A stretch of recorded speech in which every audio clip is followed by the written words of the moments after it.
Olá, aqui é o professor Bram. Estamos aqui na nossa quinta aula de Termodinâmica 1. A gente já estamos avançando aqui no capítulo 2 do nosso curso, né? E na aula passada, na aula 4, nós apresentamos algumas aplicações, né, da primeira lei da termodinâmica, que é a nossa lei mais importante, né, de conservação de energia, né, onde a gente estabelece, né, essa relação entre a energia interna, né, que é essa energia disponível no sistema, de um lado da equação e do outro lado da equação, as duas formas, né, em que você pode utilizar essa energia disponível, né, no seu sistema, ou para um processo ou para uma transformação, que essas duas formas são, né, o calor e trabalho. Nós aplicamos, né, a primeira lei da termodinâmica em duas situações, né? Nós aplicamos em processos a volume constante, né? E nós vimos que o calor a volume constante gerado, absorvido, ele é igual à variação da energia interna. E nós vimos, né, a aplicação da primeira lei da termodinâmica, né, para processos a pressão constante. E nós vimos que, naturalmente, né, aparece uma nova variável, que é a entalpia. E a entalpia, né, a variação da entalpia num processo a pressão constante, ela é igual ao calor gerado ou absorvido em um processo a pressão constante. A gente fechou, né, essa nossa quarta aula apresentando uma grandeza muito importante, né, que é a capacidade térmica, né, que é uma característica, né, de todo material, de toda substância. É um valor que pode ser medido, é um valor que é tabelado, na verdade ele é medido, né? Então eu até mencionei para vocês que na área de novos materiais e nanomateriais, né, eu sou da área de nanomateriais. Um dos primeiros parâmetros que é medido, né, é a capacidade térmica e a sua grandeza equivalente, que é uma grandeza molar, né, por mol, que é o calor específico. Então, é exatamente porque você consegue determinar uma grandeza, né, que é fundamental na característica, né, de todo material, de toda substância. E a capacidade térmica e o calor específico, eles representam essa capacidade, né, de absorção ou de liberação de calor em função de uma certa variação de temperatura. Então, olhando aqui nossas notas de aula, né, nós definimos, né, essa capacidade térmica, meu C grande V, a volume constante, e a capacidade térmica, né, meu C grande P, a pressão constante, como sendo dependentes, respectivamente, né, da variação da energia interna com a temperatura a volume constante, e no caso do CP, com a variação da entalpia em relação à variação da temperatura à pressão constante. E aí nós chegamos, né, a duas expressões alternativas, né, para a descrição da variação da energia interna, então du é igual a CV dt, e para a variação da entalpia, dH é igual a CP dt. E aí nós continuamos, né, onde nós vimos que a capacidade térmica ela é descrita, né, de uma forma molar, né, e ela é chamada de calor específico. Então nós dissemos, né, que a capacidade térmica ela é igual ao calor específico, a pressão constante, né, C grande P, ela é igual ao calor específico, a pressão constante, C pequeno P, né, subscrito P, vezes o número de mole do sistema. E, igualmente, né, para a capacidade térmica a volume constante, meu C grande V, nós vimos que ela é igual ao produto, né, do calor específico a volume constante, C pequeno V, vezes o número de moles que determina, né, o tamanho do meu sistema. Então, a gente parou, né, na nossa quarta aula mencionando, né, uma relação extremamente importante entre CP e CV, que é exatamente essa diferença, né, entre CP e CV, CP menos CV. Eu mencionei a vocês que essa diferença ela é sempre positiva, né? Isso tem um impacto muito importante, né? Quando a gente fala em processos, né? Em capacidade, né? De absorção de calor ou de liberação de calor. Então, a gente pode entender, né? Que se você faz um processo a pressão constante, essa capacidade térmica, essa capacidade de liberação e absorção de calor, a pressão constante, num processo a pressão constante, ela é maior, né, para a mesma substância se esse processo é feito a volume constante. Então, CP é sempre maior que CV. E eu deixei para vocês, né, tentarem desenvolver essa relação, né, que eu apresentei para vocês, CP menos CV é igual a pressão vezes d rho de V, d rho de T, AP constante. Então, a aula de hoje, né, nós faremos esse desenvolvimento. E aí, essa diferença, né, olhando aqui nossas notas de aula, entre CP e CV, ela pode ser calculada da seguinte forma. Então, vamos pegar as expressões, né, que nós desenvolvemos na aula 4. DU é igual a CP dt, CV dt, e DH é igual a CP dt.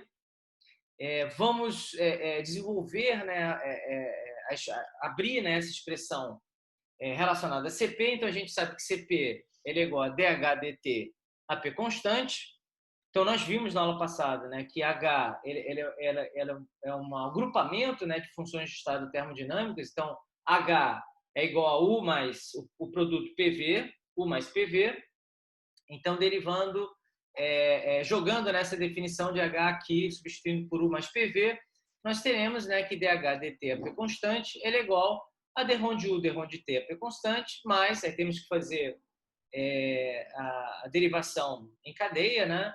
Mais P, d rho de V, d rho de T, AP constante, mais V, d rho de P, d rho de T, AP constante. E aí é interessante, né? Como a gente está falando, né, de um processo a pressão constante, né? Não existe variação dP. Então, essa derivada parcial, né, d rho de P, d rho de T, AP constante, ela, num processo a pressão constante ela é igual a zero. E vamos resgatar, né, a nossa expressão de CV. Ela simplesmente, nesse momento, a gente vamos usá-la, né, como sendo d rho de U, d rho de T, AP constante. Então, vamos substituir, né, essa expressão relacionada a CP aqui na minha equação, né, da diferença CP menos CV. Né, quer dizer, o objetivo é justamente a gente fazer essa manipulação a partir desse início aqui, desse ponto aqui, para chegar nessa igualdade, né, pressão CP menos CV é igual a pressão vezes d rho de V, d rho de T, AP constante. Esse é o nosso objetivo, né? Então, vamos fazer essa diferença, né? CP menos CV.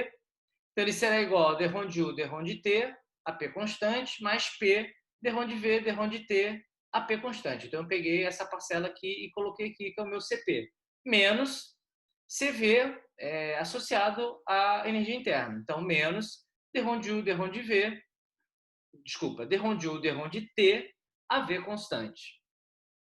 Então, podemos escrever, e aí a gente vai usar o recurso, né, de abrir, né, uma equação de estado a nosso favor, né, ela vai trazer uma informação relevante, né, que a gente vai usar, né, nesse desenvolvimento. Então, vamos escrever, né, a energia interna como se ele fosse uma função dependente do volume e da temperatura. Então, abrindo, né, a minha equação de estado, a gente sabe que nós vamos abrir dU como sendo, né, uma grandeza, né, dependente da variação de volume dV, e também, né, com uma grandeza dependente da temperatura dt. E aí, complementando a nossa equação de estado, nós teremos as derivadas parciais associadas às duas variáveis, volume e temperatura. Então, dU é igual a d rho de V, d rho de T, a T constante, dV, mais d rho de U, d rho de T, a V constante, dt. Então, vamos substituir, antes de substituir, vamos fazer uma derivação dessa expressão da minha equação de estado em relação a dt. Então, a gente vai derivar, né, parcialmente, né, todos os três termos aqui em relação a dt. Então, d rho de U, d rho de T, AP constante, é igual a d rho de U, d rho de V, a T constante, que multiplica d rho de U, d rho de T, a P constante, mais d rho de U, d rho de T, a P constante. Então, já achamos, né, uma expressão, né, que representa d rho de U, d rho de T, a P constante, né, que a gente vai substituir aqui, né? Então, substituindo, né, essa expressão aqui na equação CP menos CV, então nós teremos que CP menos CV é igual a d rho de U, d rho de T, desculpa, d rho de U, d rho de V, a T constante, vezes d rho de V, d rho de T, a P constante, mais d rho de U, d rho de T, a V constante. Então, substituir toda essa equação nessa parte, né, da diferença CP menos CV, mas aí vem o resto, né, que nós já tínhamos desenvolvido aqui, né, que são essas duas parcelas. Então, mais P que multiplica d de V, d de T a P constante, menos d de U, d de T a V constante. E aí, né, a ideia é sempre fazer essas manipulações para eliminar termos, a gente vai conseguir fazer isso, né? Então, eu tenho, né, mais d de U, d de T a V constante, menos d de U, d de T a V constante. Então, eu posso cortar.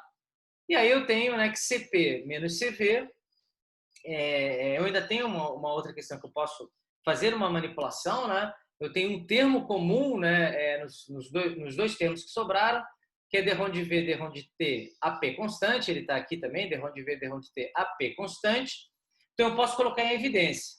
Então, além de fazer a subtração, né, eliminando esse termo aqui, eu vou colocar em evidência nessa derivada parcial.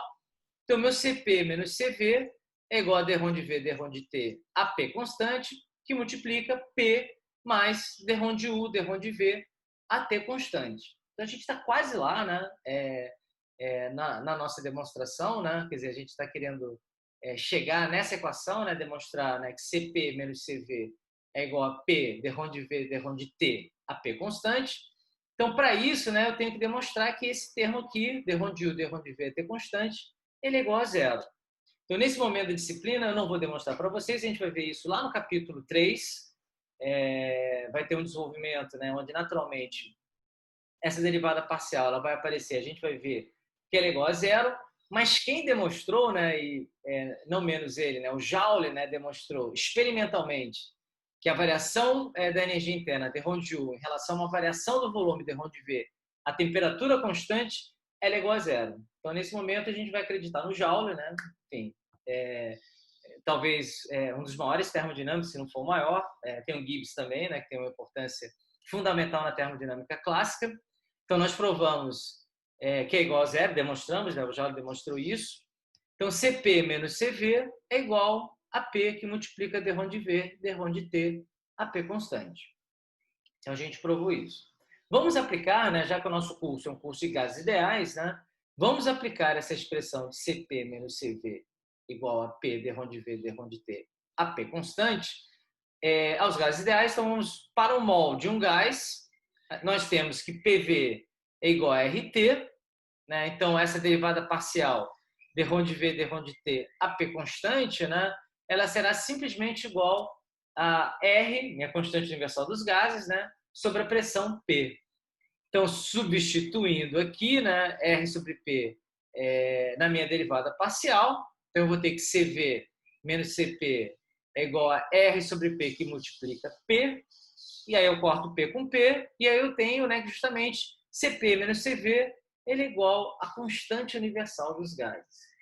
Então, isso tem um impacto muito interessante, muito importante, né? Isso, de uma forma geral, eventualmente, no curso de Física 4, né, e principalmente quando se fala de mecânica quântica, né, e de outras leis importantes da física, né, essas grandezas que são grandezas fundamentais, como é o R grande, né, a nossa constante universal dos gases, elas aparecem, né, em equações ou em situações de descrição física ou química que são importantes.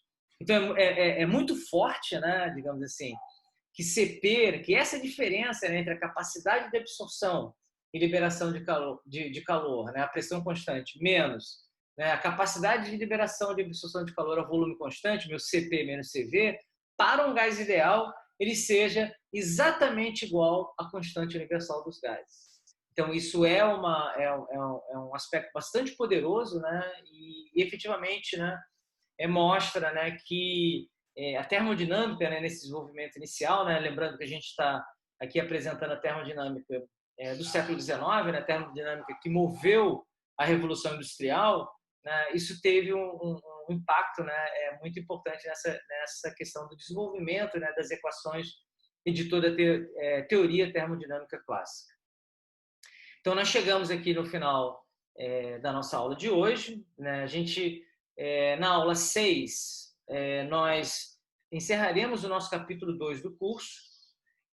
Nós veremos, né, mais duas aplicações, né, da primeira lei da termodinâmica em processos adiabáticos em processos a temperatura constante, né, processos isotérmicos.